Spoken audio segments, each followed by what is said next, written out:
दोस्तों, यह कहानी है एक ऐसे इंसान की जो एक गांव में रामानंद नाम का एक बड़ा ही विद्वान ब्राह्मण रहा करता था। रामानंद बचपन से ही ब्रह्मचारी था, इसलिए उसके परिवार के नाम से कोई नहीं था। हाँ, उसका एक बचपन से ही हरिदास नाम का एक मित्र था।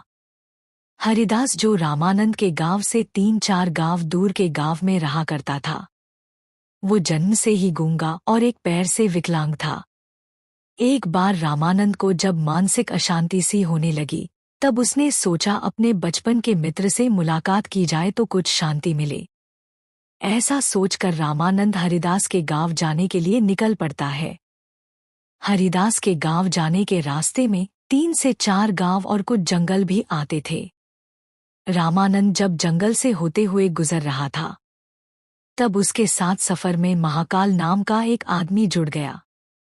महाकाल का साथ पाकर रामानंद को भी अच्छा लगा और बातों बातों में उनका सफर अच्छा कटने लगा। चलते चलते रास्ते में जब पहला गांव आया, तब महाकाल ने रामानंद से कहा कि तुम आगे बढ़ो, मेरा इस गांव में कुछ काम है, उसे खत्म करके मैं तुम्हें आगे मिलता हूँ।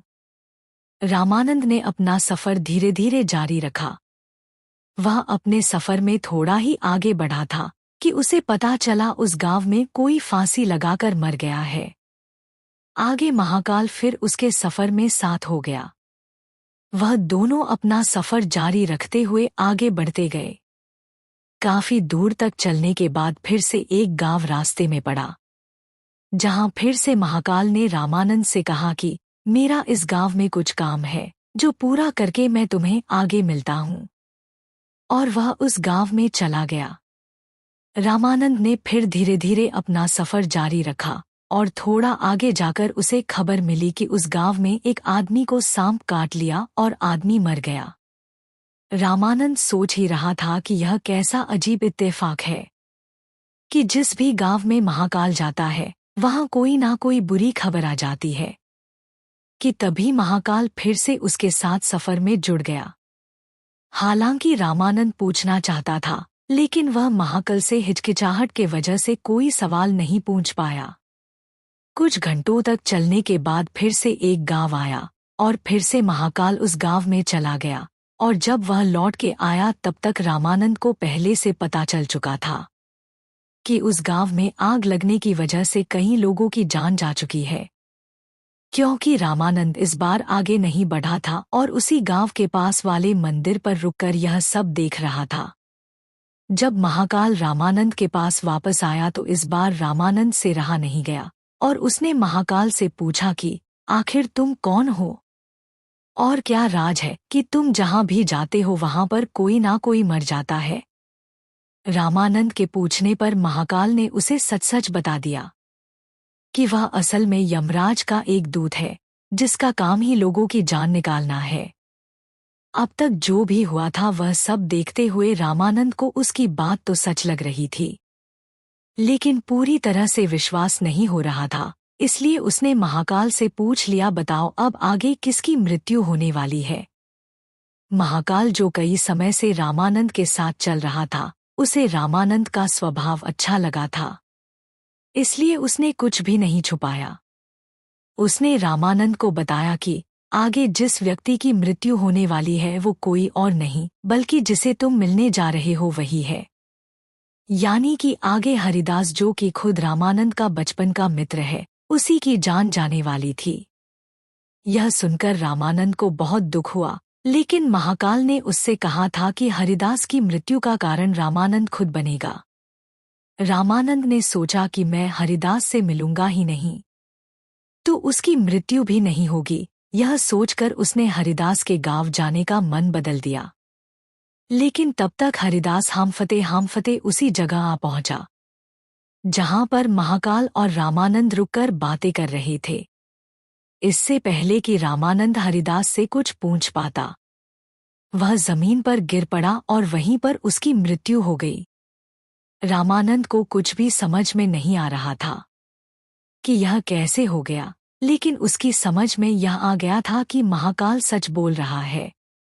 रामानंद ने महाकाल से पूछा, आपने तो कहा था कि हरिदास की मृत्यु का कारण मैं बनूंगा, किंतु यह तो मुझे मिले बिना ही मर गया, ऐसा कैसे हुआ? महाकाल ने रामानंद से कहा, उसकी मृत्यु का कारण अब भी तुम ही हो, क्योंकि यह 2 गांव पहले से ही तुम्हारा पीछा कर रहा था।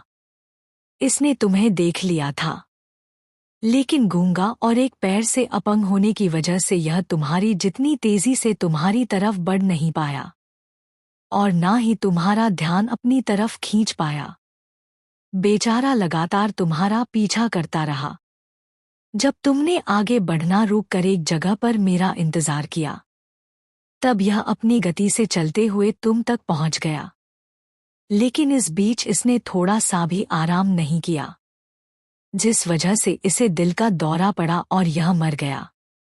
अपने बचपन के मित्र की मृत्यु से दुखी और यह जानकर और भी ज्यादा दुखी कि उसकी मृत्यु का कारण भी वह खुद ही है, रामानंद बहुत रोया।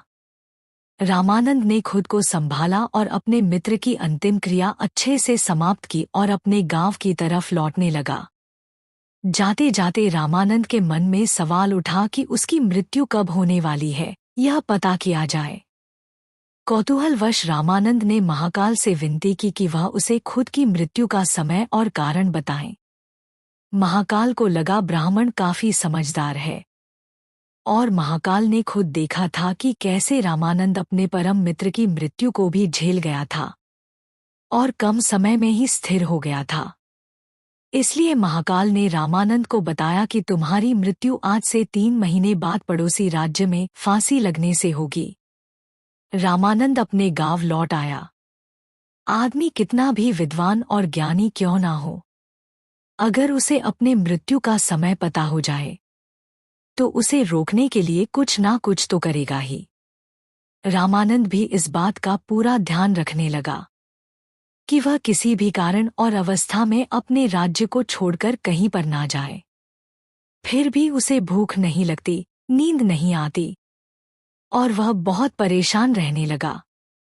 रामानंद विद्वान होने की वजह से उसकी बात उसके राज्य के राजा तक पहुंची हुई थी और एक दिन राजा ने उसे अपना दरबार में बुलाया।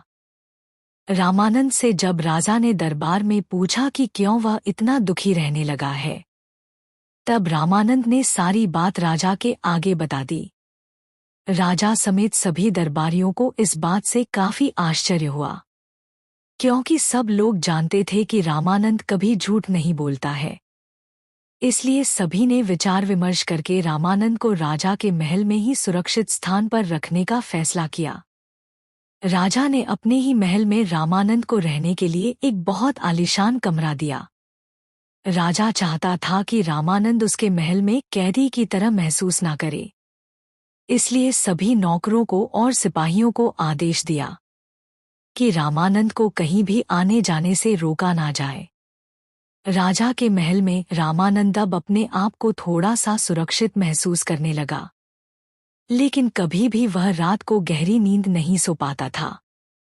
उसे बचपन में नींद में चलने की बीमारी थी और यह बीमारी तब ज्यादा असर करती है जब आदमी चिंता में सोए या गहरी नींद ना ले पाए। राजा के महल में रहकर उसकी यह बीमारी अब काफी बढ़ गई, लेकिन इस बात का उसे पता नहीं था और उसे राजा के आदेश होने के वजह से कोई भी नौकर या सिपाही कहीं भी आने जाने से नहीं रोकता था। जल्दी ही वह दिन भी आ पहुंचा जब उसकी मृत्यु होने वाली थी। उस रात भी वो चिंता में सोया और नींद में उठकर चलने लगा। चलते चलते वह महल के अस्तबल में गया और एक घोड़े पर सवार हो गया। वह घोड़ा राजकुमार का था और राजकुमार अक्सर पड़ोस के राज्य की राजकुमारी से मिलने उसी घोड़े पर जाया करता था। जैसे ही रामानंद उस घोड़े पर सवार हुआ, घोड़े ने उसे राजकुमार समझकर दूसरे राज्य में जाने के लिए दौड़ लगा दी और कुछ ही समय में दूसरे राज्य के महल में जाकर रुका। रामानंद घोड़े से उतरकर उसे अपने राज्य के राजा का महल समझकर महल के अंदर घुस गया और वहां पर नींद में चलते चलते रानी के शयन कक्ष में जाकर सो गया। सुबह जब रानी उठी तो एक पराये पुरुष को अपने कक्ष में सोते हुए देख बहुत डर गई और तुरंत राजा को बुलाया। ये नजारा देख राजा को बहुत गुस्सा आया। राजा ने तुरंत दरबार बुलाया। वहां पर रामानंद को हाजिर किया गया और उसे फांसी पर लटकाने की सजा सुनाई गई। रामानंद ने राजा से अपने निर्दोष होने की सफाई देते हुए कहा, महाराज, मुझे नहीं पता कि मैं कैसे आपके महल में आ गया। आप ही सोचिए कि किसी की भी इतनी हिम्मत हो सकती है कि आपके राज्य में आकर आप ही की रानी के बगल में सो जाएं? और उसके साथ घटी 3 महीने पहले की घटना और महाकाल के बारे में सारी सच्चाई बता दी। राजा को भी रामानंद की बात में कुछ तर्क लगा, इसलिए राजा ने अपने पड़ोसी राज्य से रामानंद की कही बातों की पुष्टि करवाई। तब उसे पता चला कि वह पिछले कई दिनों से पड़ोसी राजा के राज्य में मेहमान की तरह रह रहा था। राजा ने फिर से दरबार बुलाया और अपनी दी गई सजा पर विचार विमर्श करने के लिए कहा। सभी चाहते थे कि रामानंद को सजा नहीं होनी चाहिए, लेकिन सब ये भी चाहते थे कि राजा की कही हुई बात का मान भी रखा जाए। काफी सोच विचार करने के बाद सब इस बात पर सहमत हुए कि एक कच्ची सूत की डोरी से रामानंद को फांसी दी जाए, जिससे वह रस्सी टूट जाएगी और रामानंद की मृत्यु भी नहीं होगी और राजा की बात भी रह जाएगी। यह फैसला सुनकर रामानंद भी खुश हुआ और खुशी खुशी सूत की डोरी से फांसी लगाने के लिए राजी हो गया। रामानंद को डोरी की फांसी लगाई गई। वह डोरी रामानंद का वजन नहीं संभाल पाई और टूट गई, लेकिन टूटने से पहले पतली होने के कारण डोरी से रामानंद के गले की एक नस कट गई और काफी खून बहने की वजह से रामानंद की वहीं पर मौत हो गई। दोस्तों, इस कहानी से सबसे गहरी बात जो हमें सीखने को मिलती है वो यह है कि हमें ना भूतकाल में ना भविष्यकाल में बल्कि हमें वर्तमान काल में जीना चाहिए। एक दिन तो सबको मरना ही है, लेकिन मरने से पहले जितना जी सके हमें जी लेना चाहिए। दोस्तों, ऐसे ही मज़ेदार कहानियों के लिए हमारे चैनल को सब्सक्राइब जरूर करें।